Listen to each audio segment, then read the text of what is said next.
put together, I think, the most extensive and inclusive voter fraud organization in the history of American politics.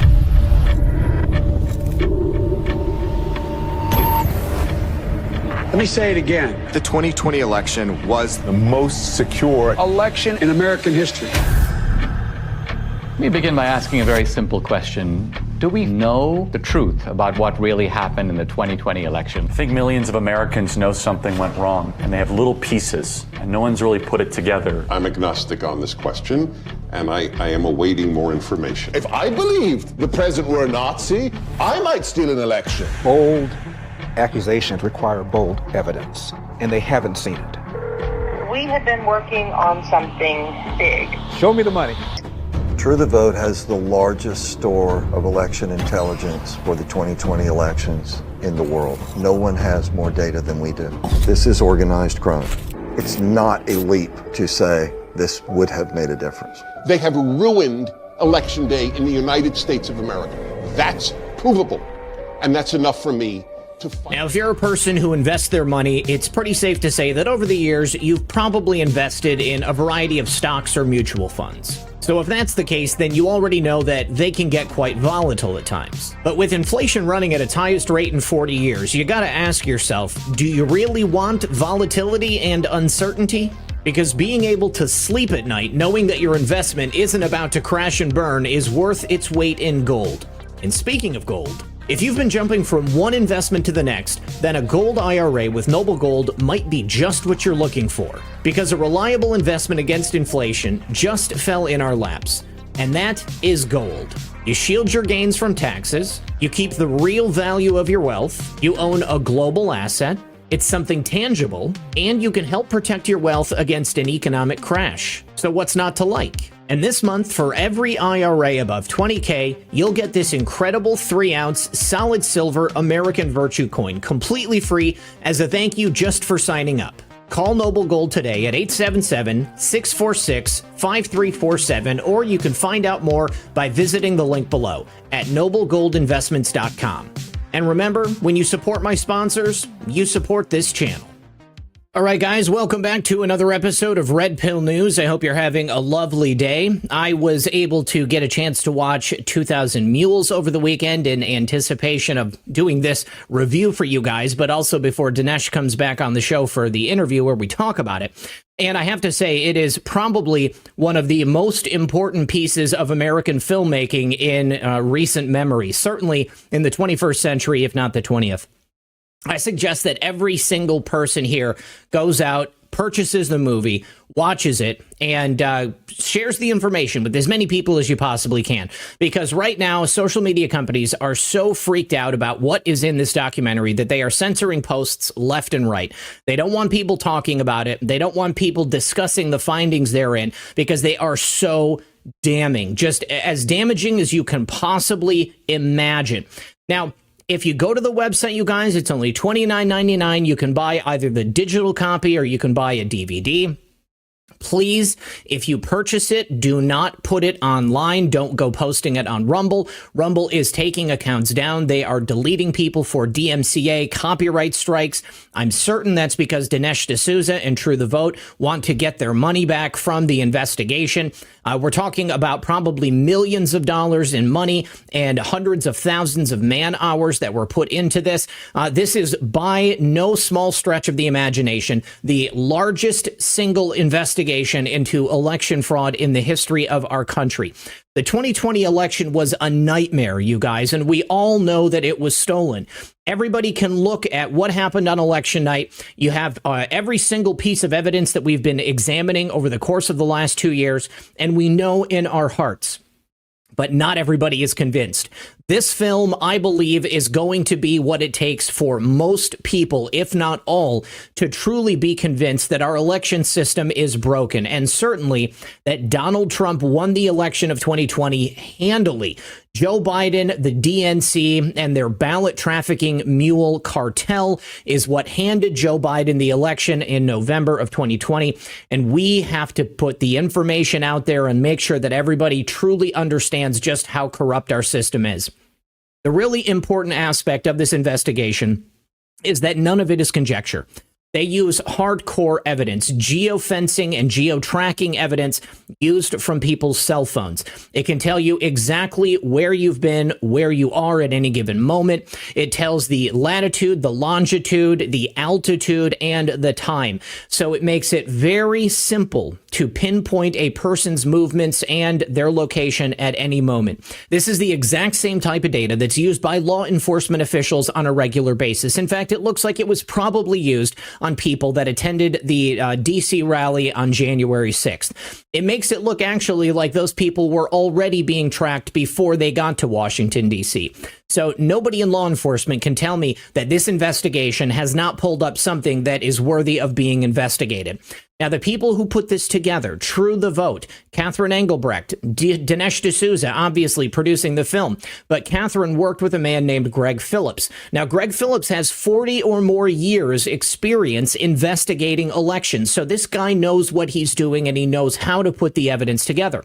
The geo-tracking data is coming from publicly available data that is bought and sold every single day by marketing companies. It doesn't matter what kind of phone you have, whether it's Android or iPhone, you've got probably 300,000 different mobile applications that are tracking your movements and your data so that they can pinpoint what your interests are, where you're going in the world, so they can serve you up the best possible advertisements. That makes a lot of people uncomfortable. But the fact that the evidence is there, that you can purchase it and we can apply it to an investigation like this, I think it's absolutely brilliant. Now, the team at True the Vote only looked at evidence and geo-tracking data from very specific places throughout the United States, those being the states where essentially the election was decided. So we have geo-tracking data that's from October 1st, 2020 until after the election, and in certain places through January 6th. What they did was try to identify the most likely places where ballot trafficking would have taken place. So using this geofenced information, they identified 309 drop boxes. They set up this target area around them, and then they tried to see exactly who was visiting these locations. But it wasn't just people that were visiting the drop boxes. They also had to be visiting nonprofit organizations that were set up with voter, integrity in mind, if you want to put it very kindly. But these are 501c3 Democrat essential run operations that were organized specifically to get as many votes out as possible, to get as many people registered as possible. And you know what the Democrats say, make every vote count. And it doesn't matter if it's illegal or not. But the amount of data that True the Vote has is practically staggering. We're talking 10 trillion signals, over a petabyte of data. So that is terabytes and terabytes and terabytes of data. And in order to be included in this group of mules that they identified, those 2,000 mules from the title, there must have been at least 10 or more unique visits to drop boxes on their list, as well as 5 or more visits to these Democrat-run nonprofit organizations. They want to make sure that they only scoop up mules in this data set. So they don't want any false positives. And based upon that threshold of 10 and 5 that they included, that means that there's probably a lot more mules out there than these 2,000 that they initially identified. If we take a look at Atlanta, for example, we have 242 mules that were identified. Now, each of those mules visited an average of 24 drop boxes and 8 individual organizations over a 2-week period. That is a lot of traffic, a lot of coming and going from a variety of these different drop boxes. Now, what's really interesting is that they wanted to see if they could identify what types of people these were that were actually visiting these drop boxes. They want to make sure they don't have somebody with just a large extended family. So using this geo-tracking data, which tells you exactly who owns the telephone that is being tracked, they were able to identify many of these people, 36 of these mules, as also being attendees at some of these BLM and Antifa riots that took place at in the Atlanta area. Now, so that gives us an idea that these people are probably of the left-leaning criminal type. And we know that all of these organizations that they were visiting were left-wing as well. The other important aspect of this is to ensure that you're not getting people that are just driving around town. Maybe they're a delivery driver, or they're driving to work and then they're driving home, and they're not just passing by these drop boxes. Well, it turns out that the travel to these drop boxes is extremely intentional. It's not like it's just sitting on the side of a highway and somebody's going to drive past it 24 times in a 2-week period. These are people who are driving from one of these left-wing 501c3 organizations and then onto a Dropbox. And then after that, they drive to another Dropbox, and then another, and another, and another. And it goes on and on and on like that. You can see the pattern of behavior with every single one of these people who are identified as mules. Now, which areas were specifically looked at? Well, I already told you Georgia, but we also have Arizona, the Phoenix area. We also have Milwaukee. Obviously, Milwaukee was a point of huge contention. We have Michigan, of course, and then Philadelphia. Now, in Philadelphia alone, we had 50,000 different box visits. And that was by 1,100 or more mules. Now, although the numbers differ from place to place, it's quite obvious that each of these mules was on a mission. If we look at Arizona, we're talking about around 10,000 votes that were trafficked in Arizona alone. In Milwaukee, we have around 100 mules, and each of those mules visited an average of 28 drop boxes. In Michigan, we have over 500 mules that were identified, all basically in the Detroit area, and each of them visited an average of 100 drop boxes apiece. If we go to Philadelphia in Pennsylvania, it is even more staggering, over 1,100 mules, each of them visiting an average of 50 drop boxes apiece. And we even can show interstate travel. So people driving from across the bridge in New Jersey over to Philadelphia just to visit these drop boxes and drop off these traffic ballots. Now, as an example, I want to show you guys a real-world instance of how this information could be used to solve a crime. And it was actually solved by the people at True the Vote.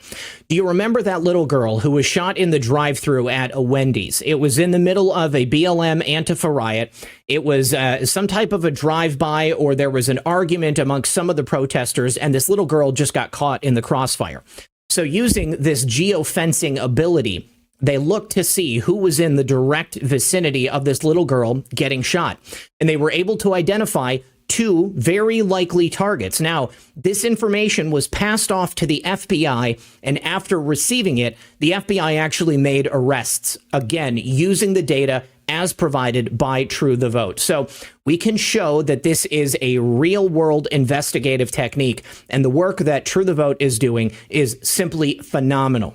Now, on top of this 10 trillion signals they were able to get from this geo-tracking data, they also have 4 million minutes of official surveillance video showing these mules going to these drop boxes, shoving many, many ballots inside, some of them wearing gloves so that their fingerprints don't show up, many of them taking pictures at the time that they're dropping the ballots in there, most likely so that they can prove to their masters at these nonprofit organizations that they were actually dropping this stuff off. As an example, in one drop box in Gwinnett County, 1,962 ballots were dropped off in a 10-hour period.